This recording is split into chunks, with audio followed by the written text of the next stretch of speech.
আজকে আমরা জানবো যে আপনি ভবিষ্যতে যদি কোনো ভালো কাজ করতে চান বা যে কোনো কাজ, ব্যবসা বাণিজ্য, চাকরি বাকরি, বিয়ে শাদী বা বিদেশ ভ্রমণ, বিদেশ সফর বা বিদেশে কোনো কাজের জন্য যাওয়া, এই ইত্যাদিগুলো আপনার দ্বারা করলে এটা কি ভালো হবে না খারাপ হবে, এই বিষয়টা আগে ভাগেই জানার জন্য আজকে এমন একটা আমল শিখাবো যে আমলটা আপনি করলে আপনি হয়তোবা স্বপ্নের ভিতরে জানতে পারবেন যে এই কাজটা করলে ভালো হবে নাকি ভালো হবে না, অথবা আপনার অন্তর থেকে সাক্ষ্য দিবে যে এই কাজটা করলে ভালো হবে অথবা ভালো হবে না।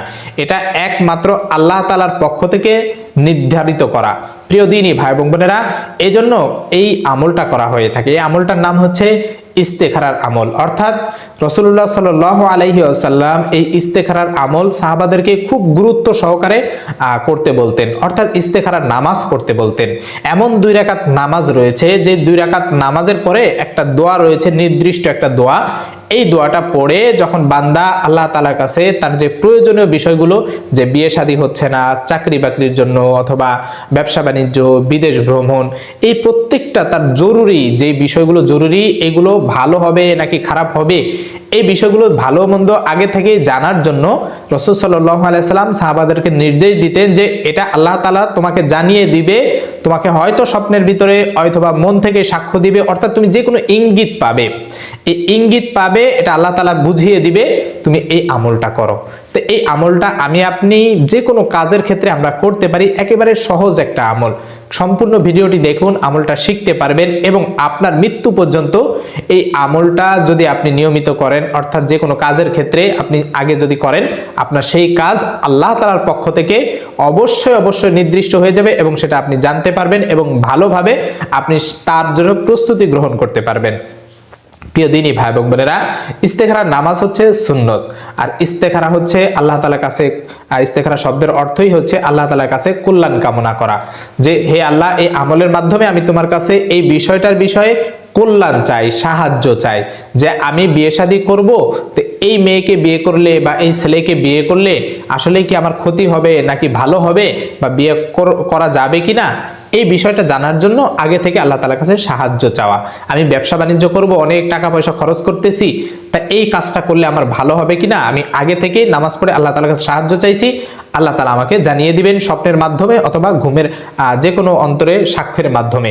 এই বিষয়টার জন্যই মূলত এই ইস্তেখারার আমলটা করা হয়ে থাকে। তো ইস্তেখারার আমল বা ইস্তেখারার নামাজটা আপনি কখন পড়বেন? ইস্তেখারার নামাজ পড়ার যে কোনো সময় পড়া যায়, তবে 3 সময় ব্যতীত। হারাম যে ওয়াক্ত রয়েছে, অন্যান্য নামাজ, অন্যান্য নফল নামাজ পড়া যায় না যখন, যেমন সূর্য ওঠার সময়, সূর্য ঠিক মাথার উপরে থাকে, সোজাসুজি থাকে এই সময়, এবং সূর্য ডোবার সময়, এই 3 সময় ব্যতীত বাকি অন্যান্য সময় আপনি পড়তে পারেন। তবে আপনি এশারের পরে ঘুমের আগে পড়াটাই উত্তম আপনার জন্য। অর্থাৎ আপনি যখন ঘুমাবেন, ঘুমের আগে আপনি ভালোভাবে ওযু করবেন, ভালোভাবে পবিত্র হবেন, এরপরে আপনি নিয়ত করবেন যে আমি 2 রাকাত ইস্তেখারার নামাজ পড়তেছি বা নফল নামাজ পড়তেছি। এইভাবে নিয়ত করে আপনি নামাজে দাঁড়িয়ে যাবেন। যেমন নামাজে আল্লাহু আকবার বলে হাত বাঁধবেন, সানা পড়বেন, এরপরে আউযুবিল্লাহ বিসমিল্লাহ বলে সূরা ফাতিহা পড়বেন। এরপরে নির্দিষ্ট কোনো সূরা নেই, আপনি যেই সূরা পারেন সেই সূরাই পড়বেন। ধরে নিন আপনি সূরা ফিল পারেন, আলাম তারা পারেন, আলাম তারা পড়বেন প্রথম রাকাতে, এরপরে রুকু সেজদা, এরপরে আপনি উঠে যাবেন, প্রথম রাকাত শেষ। এরপরে দ্বিতীয় রাকাত আপনি বিসমিল্লাহ বলবেন, এরপরে সূরা ফাতিহা পড়বেন, সূরা ফাতিহার পরে যেহেতু প্রথম রাকাতে আলাম তারা পড়ছেন, এরপরে যে কোনো একটা সূরা পড়বেন, সূরা কুরাইশ পড়তে পারেন বা কুল হুয়াল্লাহ পড়তে পারেন, ফালাক পড়তে পারেন, নাস পড়তে পারেন, আপনি যেটা পারেন সেটাই পড়বেন।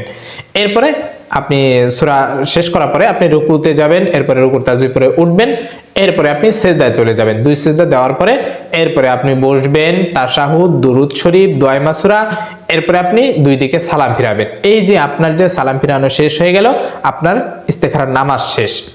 এরপরে আপনার করণীয় হচ্ছে, যেটা হচ্ছে এই যে আমি যে দোয়াটা আমি বলে দিব, একেবারে ভিডিও শেষে আমি দিয়ে দিব, বাংলা উচ্চারণটা দিয়ে দিব, বাংলা উচ্চারণ দিয়ে দিব, আরবিটাও দিয়ে দিব, যে যেটা দেখে আপনি পড়তে পারেন সেটাই পড়বেন। তো এই দোয়াটা পড়ার পরে এরপরে আপনি এই যে মোনাজাত ধরেছেন, আপনি দোয়াটা পারলে মুখস্থ পড়েন, মুখস্থ পড়া ভালো। যদি মুখস্থ না পারেন, অনেকে এত বড় দোয়া মুখস্থ পারে না, তাই আপনি দেখে দেখে দোয়াটা পড়বেন। আপনি দেখে দেখে দোয়া পড়ার পরে এরপরে আপনি আপনার যে বিষয়টা জানার জন্য আল্লাহ তাআলার কাছে সাহায্য চাইতেছেন, ধরে নিন বিয়ে শাদী অথবা ব্যবসা বাণিজ্য অথবা বিদেশ ভ্রমণ, আপনি এই যে বিষয়টা আপনার প্রয়োজন আপনি সেই বিষয়টা উল্লেখ করবেন আল্লাহ তাআলার কাছে যে এইভাবে আল্লাহ আমি বিদেশ যাইতে চাইতেছি, এই যাওয়াটা কি আমার জন্য কল্যাণকর হবে, ভালো হবে নাকি খারাপ হবে, তুমি তোমার কুদরতি শক্তির মাধ্যমে আমাকে জানিয়ে দাও। এইভাবে আপনি আল্লাহ তাআলার কাছে দোয়া করবেন। এই দোয়াটা পড়ার পরে আপনি বাস মুনাজাত শেষ করবেন। এরপরে ঘুমের দোয়া যথারীতি ঘুমের নিয়ম মেনে সুন্নত তরিকে আপনি ঘুমিয়ে পড়বেন। এরপরে দেখবেন যে ইনশাআল্লাহ হয়তোবা রাতে স্বপ্ন দেখবেন, অথবা স্বপ্নে দেখায় যে বাধ্যবাধকতা রয়েছে এমনটি নয়, আপনার পরের দিন আল্লাহ তাআলা আপনার মনে সাক্ষ্য দিবে যে না তুমি বিদেশ যাও, অসুবিধা হবে না, অথবা এইভাবে দিবে না বিদেশ যাওয়াটা ঠিক হবে না। অর্থাৎ আপনি দেখবেন যে 70% বা 80% আপনার যেই দিকে মন যায় ওই জিনিসটা আপনার রাইট, এটা আল্লাহ তাআলা থেকে নির্ধারিত যে আপনাকে ওই দিকে মনটা ঘুরিয়ে দিবে। আর যদি মনে করেন যে না আপনি কোনো দিক পাইতেছেন না বা স্বপ্নেও এরকম বিষয় কোনো কিছু পান নাই, তাহলে এই আমলটা আপনি নিয়মিত করতে থাকবেন যতক্ষণ না পর্যন্ত আপনি সঠিক নির্দিষ্ট বিষয়টা জানতে পারেন।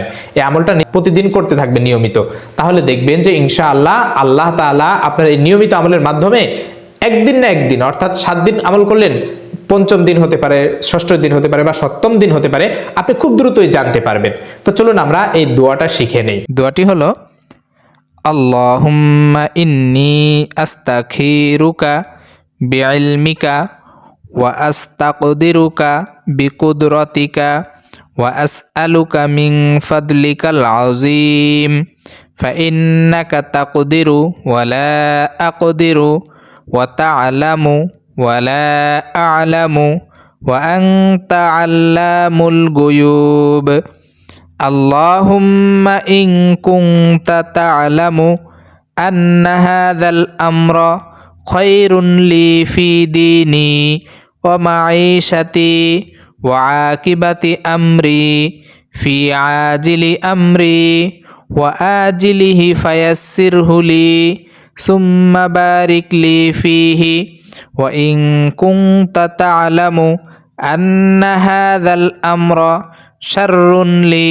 في ديني ومعيشتي وعاقبة أمري في عاجل أمري وآجله فاصرفه عني واصرفني عنه واقدر لي الخير حيث كان ثم أردني به। আবারও বলছি, আল্লাহুম্মা ইন্নী আস্তাগফিরুকা বিইলমিকা ওয়া আস্তাকদিরুকা বিকুদরাতিকা ওয়া আসআলুকা মিন ফাদলিকাল আযীম ফাইন্নাকা তাকদিরু ওয়া লা আকদিরু ওয়া তা'লামু ওয়া লা আ'লামু ওয়া আনতা আল্লামুল গুয়ুব اللهم إن كنت تعلم أن هذا الأمر خير لي في ديني ومعيشتي وعاقبة أمري في عاجل أمري وآجله فيسره لي ثم بارك لي فيه وإن كنت تعلم أن هذا الأمر شر لي في ديني ومعيشتي وعاقبة أمري في عاجل أمري وآجله فاصرفه عني واصرفني عنه واقدر لي الخير حيث كان ثم أردني به